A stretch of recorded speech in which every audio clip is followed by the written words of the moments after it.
Welcome back to the channel. My name is Stephen Nguyen. I'm a pharmacist and I own 52 units of real estate. So I had a great question in the comments saying, how does somebody with a regular salary, non-pharmacist salary, able to build a real estate portfolio like mine of 52 units? So that was a great question.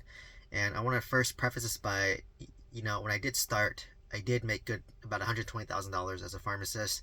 But keep in mind, I had $250,000 student debt when I started off, right? So let's just say for simplicity, I was taking home roughly $5,000 a month, but or $6,000 a month. But after my minimum student loan payment, I think it was like $1,500 a month, right? So I really had around what is that, $4,500 left in money that I could use. And if you factor in like living expenses, you can minus another 1,500 or 1,000. So let's just say 1,500.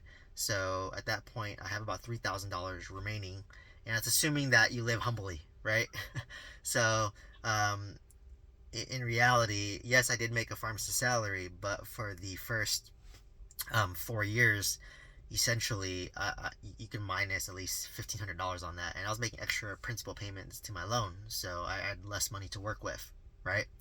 Um, so keep that in mind. But albeit when the student loans are paid off, I have more money that I can allocate towards investing in real estate. So, anyways, back to the topic.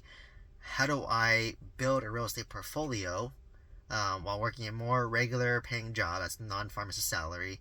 So, I'm going to use kind of the average salary in California. California is a higher cost of living market, but roughly it's about $100,000 is kind of your average salary here in California, which is a higher cost of living market. Keep that in mind, right? And you can extrapolate the numbers for which you may, but or I can even use numbers in Oklahoma, right, where you could buy like a single family home for like about maybe a little under $2,000, right? So let's just use that as an example. So let's just say you're in Oklahoma. Let's just say you're making $25 an hour, which is 50K a year, roughly, give or take, right? And basically at that point, 50K a month. Let's say you're taking home, for simplicity, about $2,500 a month, right? And there in Oklahoma, you can rent a pretty nice apartment. I know because I rent apartments out there for about $600, $700, right? So let's just keep it easy. Let's make it $600. So you take home $2,500. Your rent is $600, so which is roughly 25% of your take-home income, which is not bad. And then let's just say you live off another, I don't know, let's just say $1,000, being generous, right? So let's just say um, basically you have $2,500. Let's just minus $1,500 for living expense, rent, and your life expenses. So you have $1,000 remaining, right? And then what you want to do is you want to take that $1,000 and basically start to build up an emergency reserve fund of 3 to 6 months of emergency fund. So if you're spending $1,000 a month, at least $3,000, $6,000 a month, right? So for me, if you have a family, you might want to do 6 to 12 months. If it's just you, no obligations, maybe 3 months. 3 to 6 months is okay, right? At that point, once you built that emergency reserve, well, it shouldn't take you that long. If you're saving $1,000 a month, you basically save up, and then let's just say you want to buy a single family home in Oklahoma, and let's just make it $150,000, right? Which I think is pretty reasonable in Oklahoma.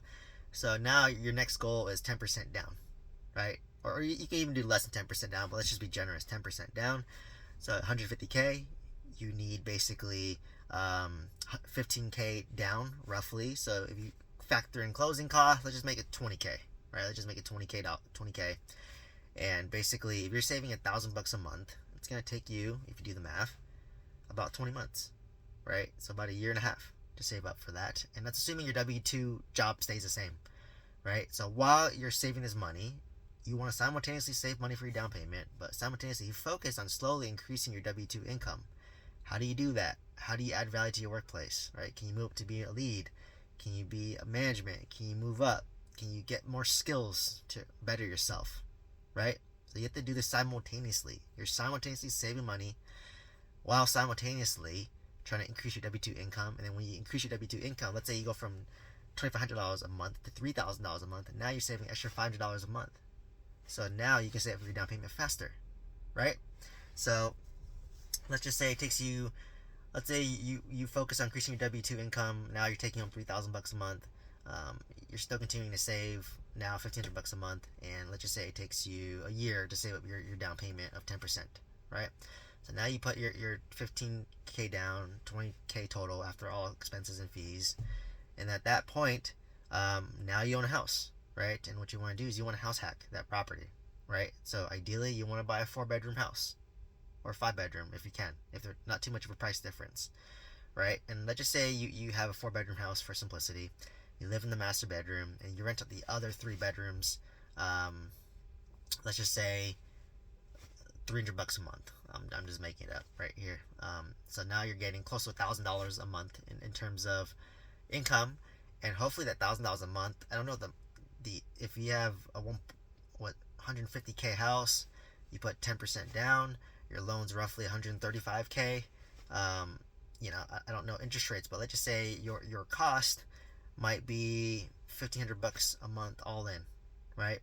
Just making it up. And let's just say you get $300 per room plus split utilities, so you get $1,000 a month. So now, if you're paying $200 a month, essentially you're living in the house, you're getting $1,000. You get $200.